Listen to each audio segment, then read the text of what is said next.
This is Revathi. Welcome back to our channel. మీకు వినిపించబోయే కథ villain episode number 124. కథను రచించిన వారు నక్షత్ర గారు.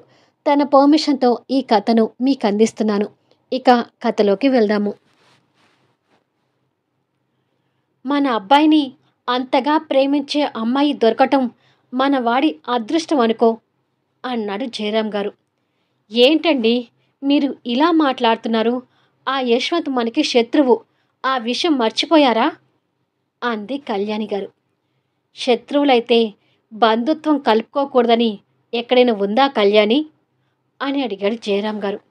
అది కాదండి, వాళ్ళ చెల్లెలి మీద అభి చేయి చేసుకున్నందుకు యశ్వంత్ మన ఇంటికి వచ్చి ఎంత గొడవ చేశాడో చూశారు కదా.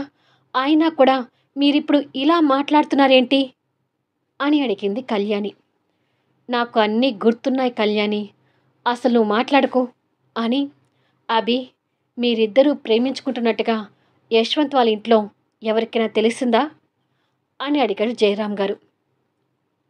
ఎవరికీ తెలీదు నాన్న, కాకపోతే వాళ్ళ ఇంట్లో ఉంటున్న సంజనాకి తెలుసు అన్నాడు అభి. అది విని ఆ భార్యాభర్తలిద్దరూ మొహమొహాలు చూసుకొని ఆశ్చర్యపోతున్నారు. సంజన అంటే ఏ సంజన అని అడిగింది కళ్యాణి అర్థం కానట్టుగా. మన సంజనానే అన్నాడు అభి యశ్వంత్ మీద కోపంతో. ఇద్దరికీ అర్థం కాలేదు, ఆశ్చర్యంగా చూసుకుంటున్నారు. మన సంజన వాళ్ళ ఇంట్లో ఉండటం ఏమిట్రా? అసలు ఏం మాట్లాడుతున్నావు అని అడిగాడు జయరాం గారు. కళ్యాణి కూడా అదే ఆశ్చర్యంతో చూస్తుంటుంది. సంజన గురించి మీకు కొన్ని విషయాలు చెప్పాలి నాన్న. ఇప్పుడు ఎలాగైనా మీకు తెలిసే అవకాశం ఉంది కాబట్టి సంజన అక్కడ ఎందుకు ఉంటుందో చెప్తాను. కానీ ఈ విషయాన్ని మీరు మనసులోనే పెట్టుకోండి అని అభి సంజన యశ్వంత్ రిలేషన్ గురించి చెప్తుంటాడు. అది విని ఈ భార్యాభర్తలు నిర్ఘాంతపోతుంటారు. అభి ఉన్న విషయం అంతా చెప్పి, అలా సంజన యశ్వంత్తో రిలేషన్ పెట్టుకోక తప్పలేదు నాన్న అన్నాడు. ఇదేమిట్రా, సంజన జీవితం ఇలా అయింది, పాపం వాళ్ళ నాన్నగారు అని అంది కళ్యాణి వాళ్ళ గురించి బాధపడుతూ. వింటున్న మాకే మనసు తరుక్కుపోతుంది.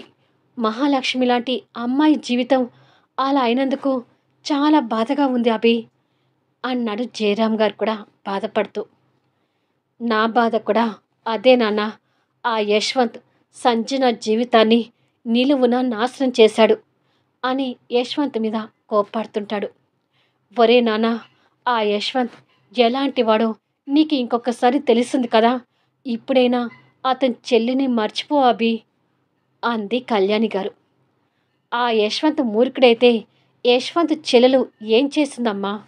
ఆల్రెడీ నేను దివ్యని పీక లోతుగా ప్రేమిస్తున్నాను. దయచేసి నా ప్రేమని మర్చిపోమని అనొద్దు అన్నాడు అభి. అవును కళ్యాణి, దివ్య మన ఇంటి కోడలు కావాల్సిందే. నువ్వు అసలు మాట్లాడొద్దని చెప్పానా అని భార్య నోరు మూయించి, ఇప్పుడు దివ్య ఏమంటుంది అభి అని అడిగాడు జయరాం గారు. దివ్యకి మరో 4 రోజుల్లో పెళ్లి చూపులంట నాన్న. తను టెన్షన్ పడుతుంది. అప్పటి వరకు ఈ విషయం వాళ్ళ అన్నయ్యకి చెప్పమని చెప్పాను అని అన్నాడు. పోనీ ఒకసారి నేను వాళ్ళ ఇంటికి వెళ్ళి దివ్యని మన ఇంటికి కోడలుగా చేసుకునే విషయం గురించి మాట్లాడి రానా అని అడిగాడు జయరాం గారు. వద్దు నాన్న, యశ్వంత్ ఆ కోపంలో మిమ్మల్ని మళ్ళీ అవమానించినా అవమానిస్తాడు. అతని వల్ల మీకు ఇంకొకసారి అవమానం జరిగితే ఇక తట్టుకోవటం నా వల్ల కాదు అన్నాడు అభి.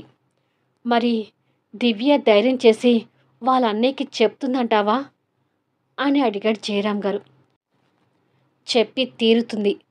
తను చెప్పాక ఆ ఇంట్లో పరిస్థితులను బట్టి మనం రెస్పాండ్ కావటానికి చూద్దాం. అప్పుడే మనం తొందరపడొద్దు అన్నాడు అభి. సరే అభి, నీ ఇష్టం అన్నాడు జయరాం గారు. వాళ్ళిద్దరి మాటలు వింటూ కళ్యాణి గారు కంగారు పడుతుంటే, అమ్మా నువ్వంత టెన్షన్ తీసుకోకు, ఏం జరగాలంటే అదే జరుగుతుంది అన్నాడు అభి. అసలు ఆ యశ్వంత్ సంజన నిండు జీవితాన్ని అలా నాశనం చేయటం ఏమిట్రా అంటూ సంజన గురించి బాధపడుతుంటుంది. ఏం చేస్తావమ్మా, సంజన జాతకం అలా ఉంది. కానీ సంజన విషయంలో నేను యశ్వంత్ని అంత ఈజీగా వదిలిపెట్టను అన్నాడు అభి యశ్వంత్ మీద కోపంతో. అప్పటికి నైట్ 8 అవుతుంటే స్వాతి కిచెన్లో వంట చేస్తుంటుంది. ఆదిత్య సహాయంగా తనకి కూరగాయలు కట్ చేస్తుంటాడు. పెళ్ళికి ముందు నాకు బాగానే సహాయం చేస్తున్నావు కానీ రేపు పెళ్ళయ్యాక నాకిలా సహాయం చేస్తావా అని అడిగింది స్వాతి. పెళ్ళి తర్వాత నేను నీకు సహాయం చేయాల్సిన అవసరం లేదు. ఎందుకంటే మా ఇంట్లో అడుగడుగున సర్వెంట్స్ ఉన్నారు అని అన్నాడు. అబ్బో, ఎంతైనా ధనవంతులు కదా అంది స్వాతి. ఇద్దరు నవ్వుతూ మాట్లాడుకుంటూ వంట చేస్తుంటారు. ఇప్పటికే చాలా టైం అయింది, ఇక వెళ్ళు ఆదిత్య. మళ్ళీ మీ అన్నయ్య నీ మీద ఏమైనా సీరియస్ అవుతాడేమో అంది స్వాతి. ఏమీ కాదులే అని ఆదిత్య అంటూ ఉండగానే యశ్వంత్ దగ్గర నుంచి ఫోన్ కాల్ వస్తుంటుంది. అమ్మో, మా అన్నయ్య ఫోన్ చేస్తున్నాడు అని కాస్త భయపడుతూనే లిఫ్ట్ చేసి హలో అన్నాడు ఆదిత్య. ఎక్కడ ఉన్నావు ఆదిత్య అంటూ యశ్వంత్ మాటలు సీరియస్గా వినిపిస్తుంటాయి. యశ్వంత్ పక్కనే సంజు కూర్చొని యశ్వంత్ అలా సీరియస్ కావటం చూస్తుంటుంది. స్వాతి దగ్గర ఉన్నాను అన్నయ్య అన్నాడు ఆదిత్య యశ్వంత్ బేస్ వాయిస్కి భయపడుతూ. ఇప్పుడు టైం ఎంతైందిరా? ఈ టైంలో ఒంటరిగా ఒక ఆడపిల్ల దగ్గర ఉండటం కరెక్ట్ అంటావా అంటూ తమ్ముడి మీద ఫైర్ అవుతున్నాడు. అంటే అన్నయ్య, రోజు దాదాపు ఈ టైం వరకు నేను స్వాతి దగ్గరే ఉంటాను కదా అన్నాడు కంగారుగా. నీకు దివ్యకి చనువిచ్చి నా నెత్తి మీద కూర్చోబెట్టుకోవటం నాది తప్పు. నా తమ్ముడు చెల్లెల మీద నమ్మకం పెట్టుకున్నాను చూడు, నన్ను నేనే తిట్టుకోవాలి అంటూ దివ్య మీద ఉన్న కోపాన్ని ఆదిత్య మీద చూపిస్తుంటాడు. వాళ్ళ అన్నయ్య ఎప్పుడూ లేని విధంగా అలా సీరియస్ అవుతుంటే ఆదిత్య భయపడుతూ నేను వెంటనే బయలుదేరి వస్తున్నాను అన్నయ్య అని అన్నాడు. ఆదిత్య అలా మాట్లాడుతుంటే పక్కన ఉన్న స్వాతి కూడా కంగారు పడుతూ వింటుంది. ఆదిత్య మాటలకి యశ్వంత్ కోపంగా ఫోన్ పెట్టేశాడు. ఏమైంది ఆదిత్య అని అడిగింది స్వాతి. ఎందుకో తెలీదు, అన్నయ్య నా మీద దివ్య మీద సీరియస్ అవుతున్నాడు స్వాతి. ఎప్పుడూ లేని అన్నయ్య ఏదో కొత్తగా మాట్లాడుతున్నాడు. నేను వెళ్ళొస్తాను అని చెప్పి ఫాస్ట్గా అక్కడి నుంచి బయలుదేరుతుంటే కంగారులో ఫాస్ట్గా వెళ్ళు ఆదిత్య, జాగ్రత్తగా వెళ్ళు, వెళ్ళాక నాకు ఒక మెసేజ్ పెట్టు అంటూ ఆదిత్య వెనుకగా వచ్చి స్వాతి చెప్తుంటుంది. అలాగే స్వాతి అంటూ ఆదిత్య కార్ స్టార్ట్ చేసుకొని బయలుదేరాడు. ఆ కారు కనుమరుగయ్యే వరకు చూసి స్వాతి లోపలికి వెళ్తుంటుంది. ఆదిత్య మీద అలా సీరియస్ అయ్యావేంటి యశ్వంత్ అని అడిగింది సంజు. దివ్య నమ్మకం పోగొట్టుకున్నాక నాకు ఎవరి మీద కూడా నమ్మకం కలగటం లేదు అన్నాడు బాధపడుతూ. బయట నుండి వచ్చిన దగ్గర నుంచి నువ్వు ఇలాగే బాధపడుతున్నావు యశ్వంత్, ప్లీజ్ నీ బాధని కాస్త కంట్రోల్ చేసుకో అంది సంజు. ఇది కంట్రోల్ చేసుకున్నా తగ్గే బాధ కాదు సంజు, అసలు నా చెల్లెలు మొహం కూడా చూడాలనిపించడం లేదు అన్నాడు యశ్వంత్ దివ్య మీద కోపంతో. దివ్య మీద కోపడేది నువ్వేనా?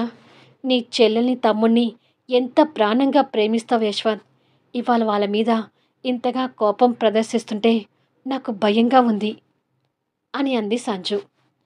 నా చెల్లెలి విషయంలో ఇలాంటి ఒక పరిస్థితి వస్తుందని అసలు నేను కూడా అనుకోలేదు సంజు అని బాధపడుతుంటాడు.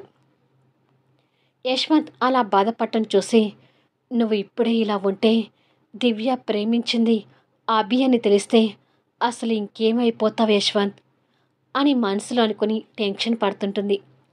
కొద్దిసేపటికి ఆదిత్య ఇంటికి చేరుకున్నాడు. పూర్ణ హాల్లో కూర్చొని షీలాతో మాట్లాడేటప్పుడు సంజు వినడం గుర్తు తెచ్చుకొని కొంచెం కంగారు పడుతుంటే ఆదిత్య అక్కడికి వచ్చి అన్నయ్య ఏంటమ్మా ఏదో సీరియస్గా ఉన్నాడు అని అడిగాడు. సీరియస్గా ఉన్నాడా? కొంప తీసి ఆ సంజు నా విషయాలు ఏమైనా చెప్పిందా ఏంటి అని మనసులో అనుకొని, నాకేమీ తెలియదే అని అంది కంగారు పడుతూనే. సీరియస్‌గానే ఉన్నాడమ్మా. ఎప్పుడూ లేనిది నాకు ఫోన్ చేసి వార్నింగ్ ఇచ్చాడు. అన్నయ్య వార్నింగ్‌కి భయపడి హడావిడిగా వచ్చేశాను అన్నాడు ఆదిత్య. పైనుండి ఆ మాటలు వింటున్న దివ్య బాధతో చూస్తుంటుంది. ఏమోరా, ఆ మహాతలికి ఫ్రూట్స్ తీసుకొచ్చి వచ్చి పైకి వెళ్ళిపోయాడు. ఆ తర్వాత మళ్ళీ కిందికి రాలేదు. ఇప్పుడు డిన్నర్‌కి దిగుతారు కదా! ఎందుకలా ఉన్నాడో అడిగి తెలుసుకో అంది పూర్ణ. అన్నయ్య అలా సీరియస్‌గా ఉండేసరికి అసలు అన్నయ్య నీతో ఏమైనా గొడవ పెట్టుకున్నాడేమో అనుకున్నాను. సరేలే, తర్వాత తెలుసుకుంటాను. ఈలోపు నేను వెళ్ళి ఫ్రెష్ అయ్యి వస్తాను అని చెప్పి పైకి వస్తుంటే దివ్య అక్కడ నిలబడి బాధగా కనిపించడం చూసి దగ్గరికి వెళ్ళి, ఏమైంది దివ్య, అలా ఉన్నావు అని అడిగాడు ఆదిత్య.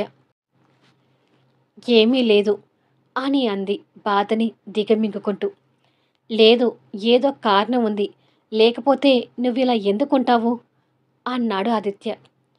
అదేమీ లేదు, నేను బాగానే ఉన్నాను అని చెప్పి దివ్య రూములోకి వెళ్ళిపోయింది. అసలు ఇవాళ అన్నయ్యకి దివ్యకి ఏమైంది అని అనుకొని షర్ట్ విప్పుతూ లోపలికి వెళ్ళాడు ఆదిత్య. అలా వెళ్ళగానే స్వాతి దగ్గర నుంచి ఫోన్ కాల్ వస్తుంది. అయ్యో, స్వాతికి మెసేజ్ పెడదామనుకున్నాను, మర్చిపోయాను అని అనుకొని ఫోన్ లిఫ్ట్ చేసి, ఇంటికి చేరుకున్నాను స్వాతి అని అన్నాడు. హమ్మయ్య, చేరుకున్నావా? మీ అన్నయ్య మీద టెన్షన్తో బయలుదేరేసరికి నేను భయపడి నీకు ఫోన్ చేశాను. ఇంతకీ మీ అన్నయ్యని కలిశావా అని అడిగింది. లేదు, ఇప్పుడే రూమ్లోకి వచ్చి ఫ్రెష్ అవుదామని చూస్తున్నాను. అన్నయ్య డిన్నర్కి కిందికి వస్తారు కదా, అప్పుడు కలుస్తాను అని అన్నాడు. అవునా, మీ అన్నయ్య ఒకేసారిగా అలా ఎందుకు సీరియస్ అయ్యాడో నీకు కారణం తెలిస్తే నాకు ఆ విషయం గురించి చెప్పొచ్చు అనుకుంటే కాస్త చెప్పు ఆదిత్య అని అంది. ఏయ్, ఏంటి ఆ మాటలు? చెప్పొచ్చా ఏంటి? నీకు తెలియని మా ఇంట్లో సీక్రెట్స్ అంటూ ఏమీ ఉండవు అని కాస్త సీరియస్గా అయ్యాడు. ఉండవని నాకు తెలుసులే. మీ ఇంటి విషయాలన్నీ నాకు చెప్తూనే ఉంటావు కదా, కానీ ఎందుకైనా మంచిదని అలా అన్నాను అని అంది. సరేలే, ఏదైనా ఉంటే నేను నీకు చెప్తానులే, కానీ అసలు నేను మీ అక్క మీట్ అయ్యే విషయం గురించి డీప్గా ఆలోచించు. ఇంకా ఎన్నాళ్ళు మీ అక్క నాకు పరిచయం చేయకుండా ఉంటావు అని అడిగాడు ఆదిత్య. అది ఆదిత్య, మా అక్క కాస్త బిజీగా ఉండి కుదరటం లేదులే.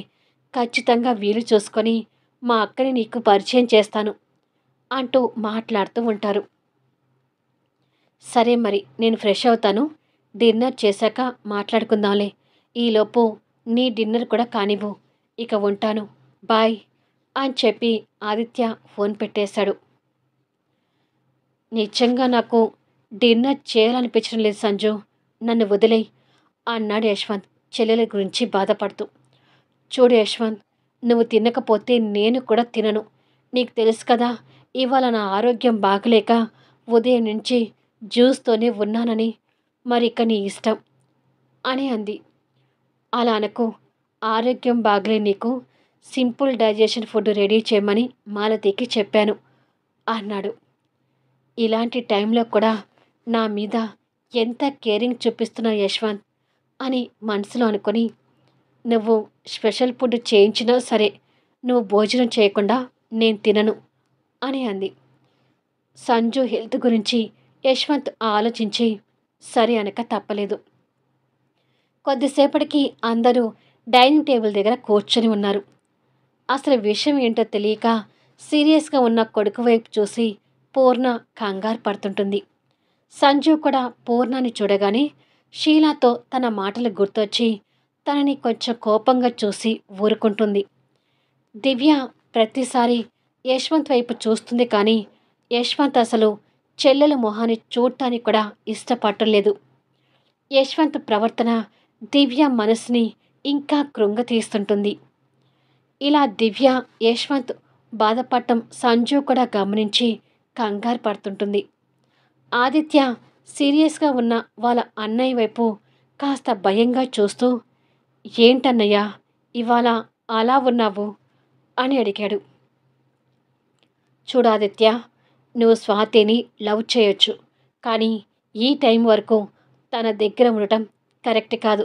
ఏదైనా ఉంటే మీరు ఆఫీసులో మాట్లాడుకోండి, అంతే తప్ప గంటల తరబడి మీరిద్దరు ఒంటరిగా ఉండొద్దు. ఇది నా ఆర్డర్ అనుకుంటావో రిక్వెస్ట్ అనుకుంటావో నీ ఇష్టం, కానీ రేపటి నుంచి ఎర్లీగా ఇంటికి రావాలి అని అన్నాడు. వాళ్ళ అన్నయ్య మాటని గౌరవిస్తూ, సరే అన్నయ్య, అలాగే వస్తాను, కానీ ఎప్పుడూ లేనిది ఈ ఆర్డర్ ఏంటి అని అడిగాడు.